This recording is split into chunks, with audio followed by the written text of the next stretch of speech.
నా షాప్ పేరు వచ్చేసి దీపికా రెడ్డి ట్రాక్టర్ మెకానిక్. నేను ట్రాక్టర్ మెకానిక్ని. అయితే మాది మెకానిక్ షాప్లో పనిచేస్తాం మేము. సామాను స్పేర్ పార్ట్స్ పెట్టుకోండి షాపుల్ని. అవి మున్సిపాలిటీ సిబ్బంది ఈరోజు ఉదయం 9 గంటలకి మేము షాప్ బంద్ చేసి మేము అదే ఊరు ఉండే కదా, పండుగ ఉండే కదా, ఉగాది పండుగ, దాని నుంచి ఊరికి వెళ్ళినాము. వాళ్ళు ఉదయం 9 గంటలకు వచ్చి మొత్తం ఊడ్చిండ్రు. మున్సిపాలిటీ సిబ్బంది ఊడ్చి డబ్బా పక్కలనే మంట పెట్టిండ్రు అన్నట్టు.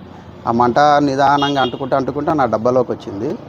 మొత్తం సామాను మొత్తం 80 నుంచి 90 వేల వరకు, 1,00,000 వరకు ఉండొచ్చు సామాను. మొత్తం అంటుకొని పోయింది. మొత్తం ఏమీ పనికి రాకుండా బూడిద అయిపోయింది. ఈ విధంగా జర కమిషనర్ గారికి అడుక్కుంటున్నాను నేను. మేము చాలా బీద వాళ్ళము. జర ఆర్థిక సాయం చేయాల్సిందిగా కోరుకుంటున్నాం సార్. జర